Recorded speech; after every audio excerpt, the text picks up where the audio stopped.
श्रद्धा, क्या होता है CIAG3? ये क्या है, क्या पोस्ट है, क्या इसमें वर्किंग होती है? मेरा जो फोकस था वो सबसे पहले तो था कि आपको अपने कॉन्सेप्ट क्लियर करना है, चाहे इंग्लिश हो, रीजनिंग हो, मैथ्स हो या जियो, आप अपने कॉन्सेप्ट क्लियर करें। और उसके बाद आप जब आपके कॉन्सेप्ट क्लियर होंगे तो आप फिर ना उस चीज की ज्यादा से ज्यादा प्रैक्टिस करें, और वो प्रैक्टिस आपको मॉक टेस्ट से बेटर कहीं नहीं मिल सकती। आपने जीए की तैयारी बिल्कुल स्क्रैच से कैसे करी, और जो बच्चे जीए में एक फियर है उनकी एक कंप्लीट स्ट्रेटेजी क्या होनी चाहिए जीए के रिगार्डिंग? मॉक टेस्ट बहुत ज्यादा इंपॉर्टेंट है, स्पेशली आपकी स्पीड मेंटेन करने के लिए, आपकी टाइमिंग मेंटेन करने के लिए। प्लस आप जब मॉक टेस्ट देते हो ना, तो मैं तो ऐसे ही देती थी जैसे हम कोई एग्जाम दे रहे हैं, बिकॉज उस चीज से भी फर्क पड़ता है, क्योंकि हमारा स्टेट एग्जाम देते टाइम बहुत अलग रहता है। क्योंकि कुछ चीजें ना हम उस टाइम पे हिट नहीं कर पाते, लेकिन जब हम उस चीज का एनालिसिस करते हैं तो हमें याद आता है, अरे यार हमने ये गलती की थी। स्वागत है आप सभी का एक बार फिर से। FCI-AG3 का नोटिफिकेशन आया है और बहुत सारे बच्चे FCI की प्रिपरेशन कर रहे हैं। बहुत रेपुटेड एक जॉब है। हर कोई जानना चाहता है कि तैयारी कैसे करनी है स्क्रैच से, कैसी लाइफस्टाइल होती है, किस तरह से हम इस जॉब को प्रॉपर कर पाएंगे। एज अ टीचर हम आपको बहुत कुछ गाइड करते हैं, लेकिन वो भी आपको गाइड करें जो ऑलरेडी वहां पे पोस्टेड हैं, शायद आपको चीजें और बेटर वे में समझ में आएंगे। सो आज हमारे साथ श्रद्धा हैं। Hi Shraddha, how are you? Sir I am good, आप कैसे हैं?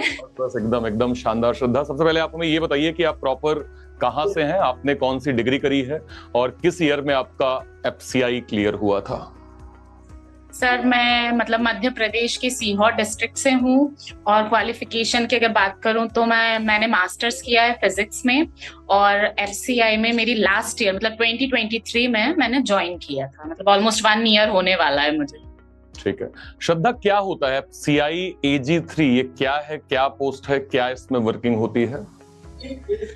सर अगर नॉर्मली बात की जाए तो असिस्टेंट लेवल की ही जॉब है, और फूड कॉर्पोरेशन ऑफ इंडिया, जैसा कि हमें पता है कि ओवरऑल इंडिया में जो फूड ग्रेन्स है उसका सप्लाई करना, स्पेशली जहां पे उस चीज का एक्सेस है, तो उस चीज को उन स्टेट्स में, उन जगह पर भेजना जहां पर उन फूड ग्रेन्स की डेफिशिएंसी है। तो मेनली यही काम होता है। तो मैं इसमें भी अलग अलग कैडर्स होते हैं, जैसे कुछ लोग टेक्निकल के होते हैं, कुछ जनरल कैडर के होते हैं, कुछ अकाउंट्स के होते हैं।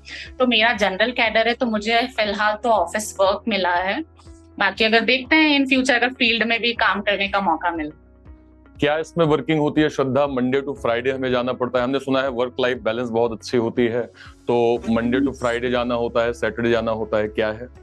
हाँ सर, एक्चुअली अलग अलग ऑफिस का अलग अलग रूल है। जैसा कि मैं मध्य प्रदेश के रीजनल ऑफिस में पोस्टेड हूँ, तो यहाँ पे मुझे ये प्रॉफिट है कि मुझे मंडे टू फ्राइडे जाना पड़ता है। बाकी जो डिविजनल ऑफिस है उसमें तो मंडे टू सैटरडे वर्किंग है। तो ये प्लस पॉइंट है। और ऊपर से ये है कि फिलहाल मैं ऑफिस में हूँ, और मेरा जो सेक्शन है वो मुझे अभी लीगल सेक्शन मिला हुआ है। तो मैं मेनली MP रीजन के जो भी FCI के केसेस हैं उनकी मॉनिटरिंग करती हूँ। देखती हूँ कब कौन सा केस लगा हुआ है या किस केस में क्या चीजें चल रही हैं, तो उस बेसिस पर अपडेट करते हैं हम अपने आप को, और फिर हायर ऑफिसर्स तक वो पहुंचाते हैं इन्फॉर्मेशन।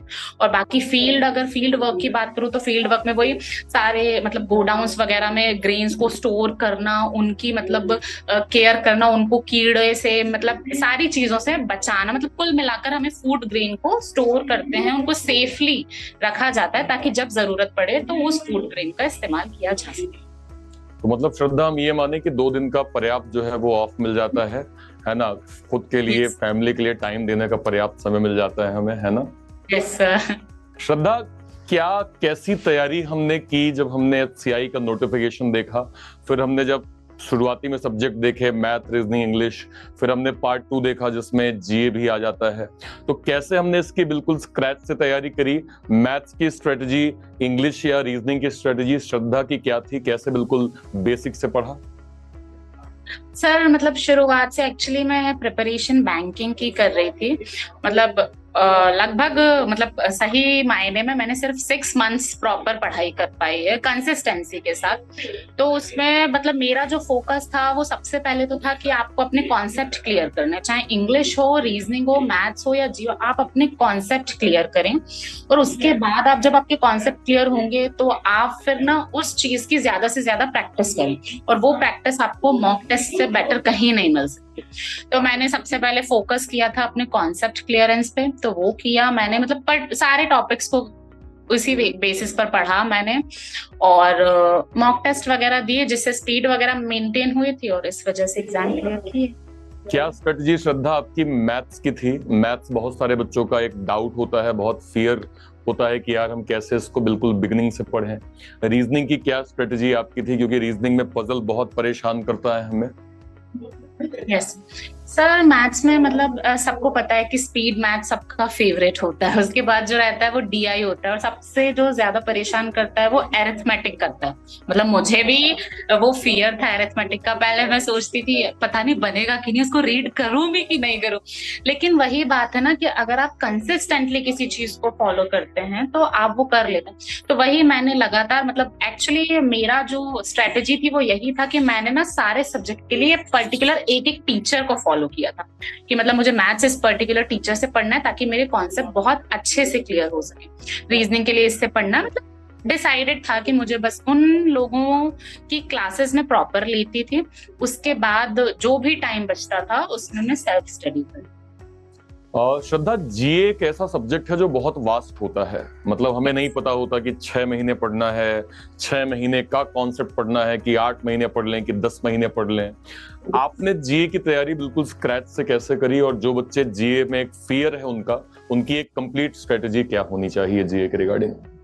सर जीए में तो मतलब सबको ही फियर होता है, मुझे तो आज तक है।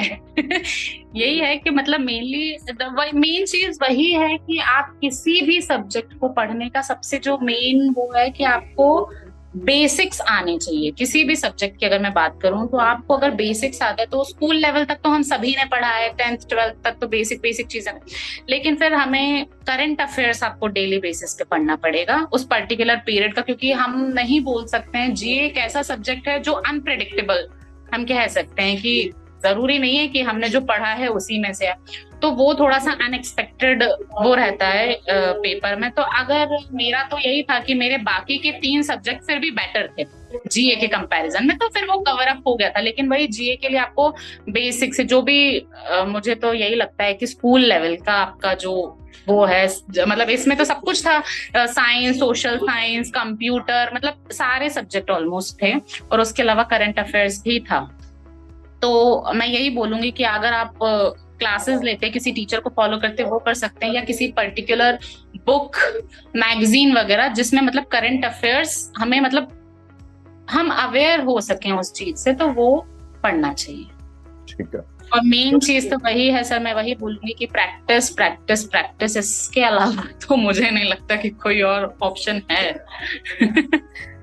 श्रद्धा, मॉक टेस्ट कितना इंपॉर्टेंट है कि स्टूडेंट की प्रिपरेशन में, और अगर मैं सीआई की तैयारी कर रहा हूं तो मेरे लिए मॉक टेस्ट की भूमिका कितनी इंपॉर्टेंट हो जाती है? एक्चुअली मॉक टेस्ट का सर मैं इम्पोर्टेंस इसीलिए बोलूंगी बिकॉज मैंने जब पढ़ाई स्टार्ट की थी तब मैं खुद भी अवेयर नहीं थी इतनी ज्यादा मॉक टेस्ट से, तो मैं मॉक टेस्ट वगैरह नहीं देती थी। कॉन्सेप्ट में क्लियर कर रही थी, मतलब डे बाय डे, ऑब्वियस सी बात है, आप किसी चीज को पढ़ेंगे और रेगुलर बेसिस पे पढ़ेंगे तो आपके कॉन्सेप्ट क्लियर होंगे।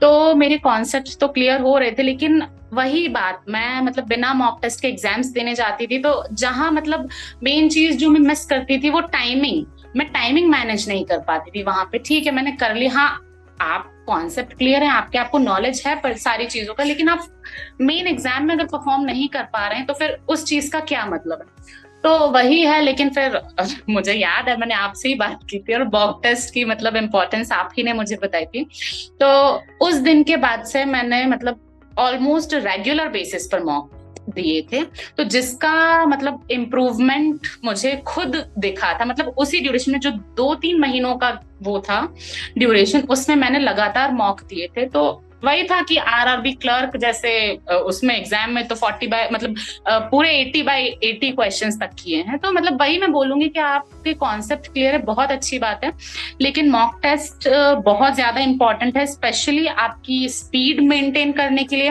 आपकी टाइमिंग मेंटेन करने के लिए। प्लस आप जब मॉक टेस्ट देते हो ना, तो मैं तो ऐसे ही देती थी जैसे हम कोई एग्जाम दे रहे हैं, बिकॉज उस चीज से भी फर्क पड़ता है, क्योंकि हमारा स्टेट एग्जाम देते टाइम बहुत अलग रहता है, क्योंकि कुछ चीजें ना हम उस टाइम पे हिट नहीं कर पाते, लेकिन जब हम उस चीज का एनालिसिस करते हैं तो हमें याद आता है अरे यार हमने ये गलती की थी उस टाइम पे, तो मतलब उस चीज से फिर हम सीखते हैं। तो मुझे इतना पता है कि मैं वो करती थी तो मैं अगली बार वो मिस्टेक तो नहीं करती थी। बाकी इस तरह से मतलब काफी इम्प्रूवमेंट मैंने फील किया। मैं सभी को बताना चाहूंगा कि श्रद्धा के घर पे एक इम्पोर्टेंट फंक्शन अभी चल रहा है और उसके कारण मैंने अभी श्रद्धा से टाइम लिया था, तो श्रद्धा ने अभी इमीडिएट हमें समय दिया है। तो अगर थोड़ा बहुत बैकग्राउंड में अगर मान लीजिए कुछ वॉइस आए तो उसका ज़्यादा टेंशन मत लीजिएगा। इनके घर पे फंक्शन चल रहा है, तो फंक्शन के कारण लोगों का आना जाना काफ़ी ज़्यादा है। बट हम इसके लिए अप्रिशिएट करेंगे श्रद्धा आपको कि इतने बिजी शेड्यूल में भी आपने टाइम निकाला हमारे लिए, और एक इम्पॉर्टेंट गाइडेंस जो एक बच्चों को नीड होती है वो आप हमें यहाँ पे प्रोवाइड कर रही हैं। तो पहले तो श्रद्धा इस चीज़ के लिए बहुत बहुत शुभकामनाएं आपको। Thank you sir, thank you आपको एक्चुअली। श्रद्धा, रीजनिंग की जब हम बात करते हैं, और आई थिंक आपने तो क्लासेस भी करी है, टॉप 10 का एक मैंने कॉन्सेप्ट चलाया था यूट्यूब के अंदर जो बच्चों को काफी हेल्प किया, बच्चों को काफी फायदा किया। आपको कितना हेल्प मिला टॉप 10 के कॉन्सेप्ट से, और आप इसको कितना मानते हैं कि बच्चों के लिए कितना कारगर साबित होगा प्रिपरेशन में?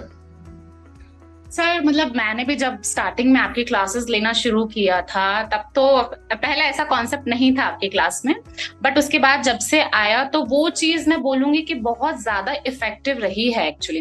क्योंकि उससे क्या होता है कि जब हम क्लास में मतलब, और जैसे ही हमें पता है ऑनलाइन है तो सब जगह से अलग अलग जगह से बच्चे जुड़ते हैं, तो हमें क्लासरूम वाला तो फील नहीं आ पाता। लेकिन जब वो चीज हुई टॉप 10 वाली तो ऑब्वियस सी बात है कि कोई भी पढ़ाई कर रहा है या कुछ भी कर रहा है तो सब कोई आगे बढ़ना चाहता है, मतलब हर इंसान चाहता है कि वो आगे बढ़े, इम्प्रूव करे।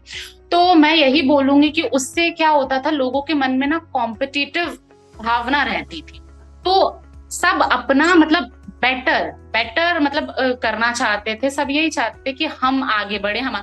और ऑब्वियस सी बात है जब टॉप 10 में कोई भी इंसान अपना नाम देखेगा तो उसे बहुत खुशी मिलती थी। जैसे मैं अपना एक्सपीरियंस बताती हूँ, मुझे आज भी याद है, मुझे ना रीजनिंग में स्टार्टिंग में पजल्स नहीं बनती थी, आई स्वेयर। मतलब मैं पजल जैसी क्लास में पजल आई मैं भाग जाती थी क्लास से, मैंने कहा मेरे बस की नहीं है, मैं नहीं कर पाऊँ। लेकिन पता नहीं क्या फिर एक दिन मेरे माइंड में आया, नहीं मतलब पजल्स के बिना काम नहीं चल सकता, किसी कीमत पे नहीं चल सकता, आप मिसलेनियस में कितना कर पाएंगे। फिर मैंने एक दिन आपकी क्लास देखी पजल्स की, 2 दिन देखी, 3 दिन देखी। पहले तो समझ में बिल्कुल नहीं आया हो क्या रहा है, बट धीरे धीरे जब आपका ना पजल्स पढ़ाने का तरीका बहुत प्यारा है, मतलब बहुत डिफरेंट है, जब वो चीजें माइंड में जाने लगी तब उस चीज में इंटरेस्ट आया। फिर तो ये मोमेंट था भाई पजल ही करनी है, मिसलेनियस जाए भाड़ में, हमें पजल ही करनी। तो पजल्स में इंटरेस्ट आया, प्लस हम वो चीज कर पाए। मतलब मुझे सबसे ज्यादा अच्छा लगता है कि आप किसी भी चीज में, जैसे आपका इनइक्वालिटी का भी बहुत प्यारा कॉन्सेप्ट है, भैया भाभी वाला आई रिमेम्बर दैट। उसके अलावा जो भी आप चीजों का ना बहुत अच्छे वे में बताते हैं कि जिसे नहीं भी आता ना उसे भी आ जाएगा।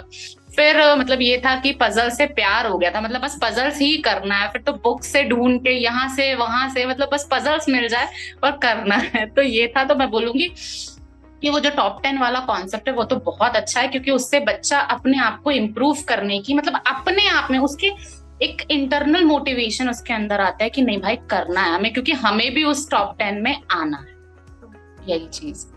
श्रद्धा, सीआई की जब हम मेंस की बात करते हैं तो मेंस में जैसे जीए आता है, जीए के साथ मैथ और रीजनिंग के हाई लेवल पैटर्न्स को भी हम देखते हैं।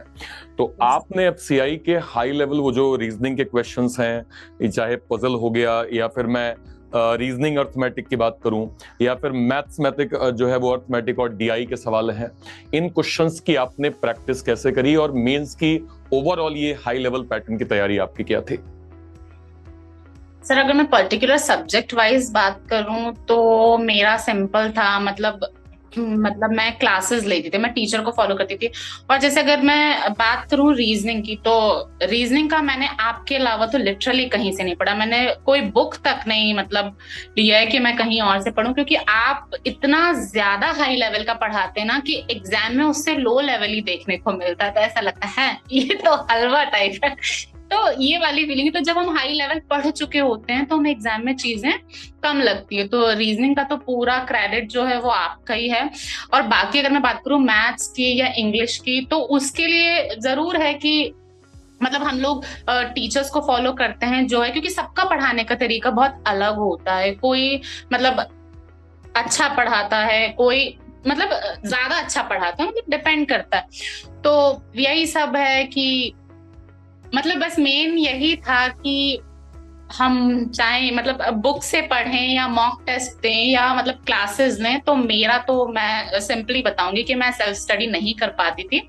एज सच मेरी कंडीशंस उतनी नहीं थी कि मैं ज्यादा टाइम दे पाऊँ पढ़ाई को, तो मैं मेनली क्लासेस ले लेती थी और मॉक टेस्ट लगाती थी। मेरा बस इतना सा शेड्यूल। श्रद्धा, जब हम तैयारी करते हैं तो बहुत सारे तरह के सामाजिक प्रेशर हमारे जीवन में रहते हैं, और वो हमें स्टूडेंट टाइम पे बहुत ज्यादा फील होता है। जैसे एक तो यही हो गया कि तैयारी हम कर रहे हैं, चिंता हमारे माँ बाप को कम है, हमारे अड़ोसियों पड़ोसियों और रिश्तेदारों को काफी ज्यादा हो जाती है। दूसरा ये है कि तैयारी कर रहे हैं तो फेल्योर भी आते हैं। फेल्योर आते हैं तो लोग उसको इतना क्रिटिसाइज कर देते हैं कि देखो यार, इनसे तो हो ही नहीं पाएगा, हमने तो पहले ही कहा था, देखो फेल्योर के रिजल्ट भी आ रहे हैं। तो हमें भी ऐसा लगने लगता है कि देखो, ये बोल भी ठीक रहे हैं, रिजल्ट भी वैसा ही आ रहा है, सही कह रहे हैं कि हमसे नहीं हो पाएगा। और ये डीमोटिवेशन बहुत एग्जॉस्ट लेवल तक जाता है। बहुत सारे बच्चे इसमें बहुत परेशान हो जाते हैं। श्रद्धा, आई एम श्योर ऐसी सिचुएशन आपने भी कभी ना कभी देखी होगी। आपने इन सिचुएशंस को कैसे टैकल किया श्रद्धा, और जो बच्चे इन सिचुएशन में फंसे हैं उनको आप क्या मैसेज देंगे?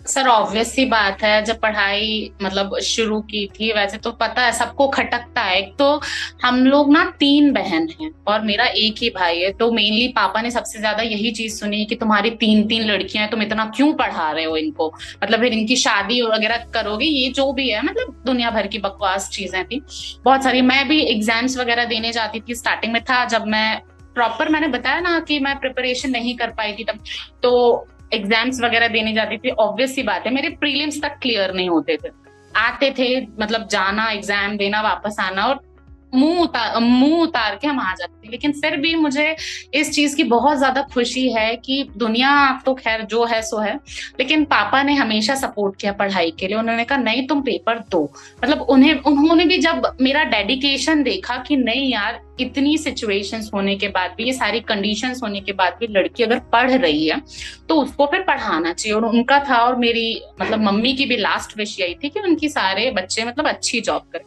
तो उन्हीं के लिए पढ़ते थे। बहुत सारी चीजें सुनी कि कितना बाप का पैसा आग लगाओगी, कुछ हो तो रहा नहीं है, ये वो, मतलब इतनी सारी दुनिया भर की बातें सुनी। ऑब्वियस सी बात है, ऐसी चीजें हम सुनते हैं तो हमारा दिमाग खराब भी हो जाता है कि मतलब हम यार, क्योंकि हमें क्या लगता है कि हम पढ़ाई कर रहे हैं तो हमें भी रिजल्ट मिलना चाहिए। ऑब्वियस ही बात है, ये सबके मन में था। लेकिन जब भी हम नहीं मिलता था रिजल्ट, तो लोगों की बातें तो आपको दुनिया भर की सुननी ही है, फिर आपको भी फिर और ज्यादा डिमोटिवेशन आता था, यार सही तो बोल रहे हैं कि मतलब अपन पैसे ही तो आग लगा रहे हैं क्योंकि अपन को रिजल्ट तो मिल नहीं रहा है, ये नहीं हो रहा। फिर अपन को भी फील होता था यार कि पापा कैसे कैसे पैसा कमाते हैं और हम फॉर्म मतलब एग्जाम फॉर्म्स में जाने आने में इतना पैसा। लेकिन फिर भी पता नहीं क्यों पापा ने कहा नहीं तुम छोड़ो सब चीजें, तुम सिर्फ पढ़ाई पे ध्यान दो। मतलब उनका भी मेन था कि घर भी संभालना था और चीजें वो थी, तो घर संभालने के साथ तो कि तुम बस अपने काम पे ध्यान दो, तुम छोड़ो। तो इवन मैं तो ये बोलूंगी कि 1-1.5 साल तो ऐसी सिचुएशन थी मैंने लोगों से मिलना ही छोड़ दिया था, चाहे दोस्त हो या रिश्तेदार हो, नहीं मैं मिलती भी नहीं थी। इवन घर के लोगों से मैं बात नहीं करती थी, मुझे पता है सुनना तो मुझे उल्टी सुल्टी बात है, इसलिए मैंने कहा मैं नहीं सुनूंगी। और फिर एक कंडीशन ऐसी आ गई थी ना, वो हो जाता है ना कि कांस्टेंट वाली पोजीशन आ जाती है कि भाई हाँ बोलते रहो, फर्क नहीं पड़ रहा। तो फिर मैं उस कंडीशन में अपने आप को लेकर आई, तो फिर जो बोलने वाले थे बोलते रहे, लेकिन मेरा था कि नहीं भाई मुझे करना है तो करना। बस मेरे मन में था कि मुझे किसी के लिए नहीं, लेकिन अपने मम्मी पापा के लिए करना, बस उनके, क्योंकि मेरी मम्मी की जो वर्ड्स थे वो मेरे माइंड में आज तक हैं। और मैं अगर कुछ कर पाई हूं ना, तो इसमें मैं सच बताऊं तो मेरी मम्मी का ही मेन योगदान रहा है। यहाँ पे थोड़ा हम ऐड करेंगे कि श्रद्धा की मम्मी जो है वो इस दुनिया में नहीं है अभी, और आई थिंक 2020 है श्रद्धा। Yes sir 2020। तो 2020 में श्रद्धा की मम्मी जो है वो नहीं रही हैं, और ये बहुत प्राउड की बात है कि इनके ये लोग 3 बहनें हैं और आई थिंक तीनों ही गवर्नमेंट जॉब में है श्रद्धा। यस सर तीनों की ही सरकारी नौकरी लग गई है। आई थिंक एक भाई बचे हुए हैं, वो भी तैयारी कर रहे हैं अभी। यस। एंड मैं थोड़ा सा और ब्रीफ कर दूं कि इनका इंटरव्यू अर्लियर हमने स्टूडियो में किया था जब इनका इनिशियल लेवल पे सिलेक्शन हुआ था, और बहुत बहुत लोगों ने शायद देखा भी होगा, इनके फादर भी आए थे और इनके फादर के साथ भी हमने एक बहुत अच्छी गपशप करी थी और बहुत अच्छी बातें हम सभी ने करी हैं। तो ये नो डाउट बहुत एक अच्छा मोमेंट होता है श्रद्धा की, जैसे आपने कहा कि आपके माताजी की एक लास्ट वो विश थी और उसको आपने पूरा किया है, तो ये अपने आप में बहुत गौरवान्वित चीज है। बहुत बहुत शुभकामनाएं आपको श्रद्धा इस चीज के लिए। Thank you sir. कितना कितना कितना फर्क आया जीवन में श्रद्धा? अभी आप एफसीआई की अधिकारी बन चुकी हैं, 1 साल का समय हो चुका है, आई थिंक 1 साल तो हो गया होंगे। हाँ तो सर, अक्टूबर में 1 साल हो जाएगा। कितना जीवन में परिवर्तन आया श्रद्धा? आसपास के लोगों का बिहेवियर कितना बदला, कितना लोगों के पर्सपेक्टिव में चेंजेस आए? जरूर आप अपने शब्दों में डिफाइन करें। सर वही चीज है ना, कहते हैं ना कि संघर्ष में कोई साथ नहीं देता है, लेकिन जब सफलता मिल जाती है तब सारी दुनिया आपकी रिश्तेदार बन जाती है। आई स्वेयर मैंने वो चीज झेली है। मतलब जब मैं ठीक पढ़ रहे थे तर हाँ ये तो बस पढ़ती, मतलब ये है कि बस एग्जाम ही देती रहती, कुछ हो तो रहा नहीं है, एग्जाम ही देती रहे, पता नहीं कितने पेपर देगी, तुम इतने तो दे चुकी हो। मतलब मैंने बहुत सारी चीजें सुनी है। बट जिस दिन, मतलब मुझे याद है लास्ट ईयर आई गेस 23 सितंबर को मुझे ये बात पता चली थी कि मतलब ऐसे ऐसे सिलेक्शन हो गया है और मतलब अपॉइंटमेंट लेटर मिलने वाला। मैंने सबसे पहले वो चीज अपने पापा से शेयर की थी और मुझे खुद नहीं पता, और वो चीज मतलब मेरे पापा ने मेरे सभी रिश्तेदारों को बताई थी और मुझे तो वो चीज पता भी नहीं चली। जब मेरे पास सबके फोन आने लगे, अरे बधाई हो, कांग्रेचुलेशंस, ये सब, तब मुझे पता। मैंने कहा मैंने तो किसी को बताया नहीं, पता कैसे चल रहा। तब पता चला कि वो चीज पापा, क्योंकि उस चीज की मुझे पता है कि पापा को बहुत खुशी थी, मतलब क्योंकि उन्हें भी लगा कि हाँ इस लड़की ने मेहनत की तो उसका फल मिला। और ऑब्वियस सी बात है, संघर्ष सिर्फ मेरा अकेले का नहीं था, क्योंकि मुझे पता है मेरे पापा ने भी हर चीज में, स्टार्टिंग में एग्जाम्स वगैरह देने भी मतलब मेरे साथ वही आते थे, जब तक मैं पेपर देती थी तो बाहर बैठे रहना और सब कुछ, मतलब उनका भी बहुत ज्यादा इन्वॉल्वमेंट रहा है। तो मेरा जो भी है क्रेडिट वो मैं अपने पेरेंट्स को ही देना चाहूंगी कि मतलब उनकी वजह से मैं कर पाई। और व्यवहार फिर तो वही, सब लोग जब पता चल गया हाँ नौकरी लग गई, वो भी सरकारी नौकरी लगी भाई साहब, तब तो अरे ये मेरी भतीजी, हाँ मेरी भांजी, फिर तो सारी मतलब रिश्तेदारी निकल जाती है। फिर वही हुआ और काफी चेंजेस हैं लोगों के बिहेवियर में, हर चीज में मतलब चेंजेस आपको देखने को मिलते हैं। तो अब पहले वो जहाँ ताने मारते थे, अरे बहुत अच्छी बात है, बहुत खुशी की बात है, हाँ देखो हमें तो पता था तुम्हारी नौकरी लग जाएगी। बेशक ये बात उन्होंने संघर्ष के टाइम नहीं बोली थी, लेकिन सफलता के बाद तो हाँ हमें पता था तुम कर लोगे, तुम्हारा जो भी है वो हो नहीं था। यही सब चीजें, मतलब वही वाली बात है कि मतलब बिहेवियरल चेंजेस आपको सभी में देखने को मिलते हैं, मतलब एक में नहीं, पूरी दुनिया बदल जाती है फिर। ठीक है श्रद्धा, हमने जब एफसीआई का नोटिफिकेशन देखा तो हमने उसमें एक सैलरी का पार्ट देखा। सैलरी के आगे बहुत सारे दुनिया भर के पर्क्स लिखे हुए थे, ये बेनिफिट है, ये बेनिफिट है, ये बेनिफिट है। मैं तो सब पढ़ नहीं पाया, मैंने कहा सीधे श्रद्धा से ही पूछेंगे कि ये सब कुछ वाकई जेन्युइन लिखा होता है या कुछ मतलब इसमें रियलिटीज हैं, क्या है इसमें? हाँ सर, अगर मैं बात करूं तो मतलब पहले एफसीआई का जो पे स्केल था वो अच्छा नहीं था, बट पता नहीं क्या हम अपने आप को लकी ही बोलेंगे कि हमने जब से मतलब एफसीआई ज्वाइन किया तब से तो उसका पे स्केल काफी अच्छा है। मतलब जैसा अगर पहले के कंपैरिजन की बात करें तो बहुत ज्यादा अंतर मतलब देखने को मिलता है। हमने ये भी देखा है मतलब श्रद्धा की अगर कोई एफसीआई के अंदर है तो उसको इतना टाइम मिल जाता है कि वो बाकी एग्जाम्स की भी तैयारी कर लेता है। हाँ सर, देखो मतलब मैं अगर बात करूं तो एफसीआई की वर्किंग मतलब बहुत ज्यादा हार्ड नहीं बोलूंगी। और मैं जैसे बोलूं, जैसे हमारी ऑफिस टाइमिंग 9:30 to 6 PM है, तो इट डिपेंड्स। जैसे कुछ चीजें जो होती हैं टाइम बाउंड, और वो अगर वो आपको उस पर्टिकुलर टाइम में करनी होती हैं, तो ये तो आपके ऊपर डिपेंड करता है ना कि आपका काम है, आप 1 घंटे के काम को 1 घंटे में कर लें या 8 घंटे तक मतलब टालते रहें, तो वो तो आपकी चॉइस है। अगर आप उस काम को कर लेते तो आपके पास एक्स्ट्रा टाइम रहता है, तो आप उस दूसरी चीजों की प्रिपरेशन कर सकते हैं। ठीक है, पर्क्स एंड बेनिफिट्स की मैंने बात करी श्रद्धा, ये भी हमें एडिशन होके मिलता है कि हाँ भाई कुछ ऐसे पर्क्स हैं, ऐसे अलाउंस हैं, तो सैलरी का पार्ट भी ये कुछ नंबर्स हम देख पाते हैं क्या? हाँ सर, मतलब अगर मैं बात करूँ तो यहाँ का वही है, बेसिक आपका रहेगा, और बेसिक का 32% आपको अलाउंस मिलता है, उसमें ऑप्शनल रहता है आपको कौन सा अलाउंस चाहिए, मतलब वो बेसिक प्लस 32% ऑफ बेसिक आपकी ओवरऑल सैलरी बनती है। ठीक है, ठीक है, ठीक है।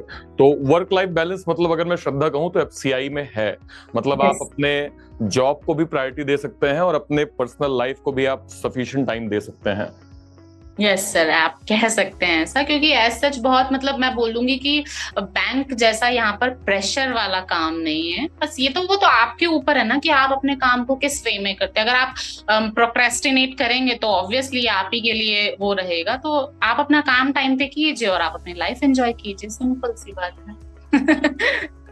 चलिए, बहुत बहुत शुभकामनाएं श्रद्धा। आई थिंक आज हमने वो सारी बातें बेसिक जो एक रिक्वायरमेंट होती है एक स्टूडेंट की, क्योंकि बहुत सारे बच्चे एफसीआई की प्रिपरेशन कर रहे हैं, मुझे उम्मीद है कि आपकी ये सारी बातें, चाहे वो प्रिपरेशन टाइम की हो, चाहे वो एक सामाजिक वे को कैसे टैकल करना है, मॉक टेस्ट को कैसे टैकल करना है, कुछ बेनिफिट्स भी हमें श्रद्धा ने बताया कि जॉब के बाद जो है वो किस तरह से हम वर्क लाइफ बैलेंस को देख पाते हैं।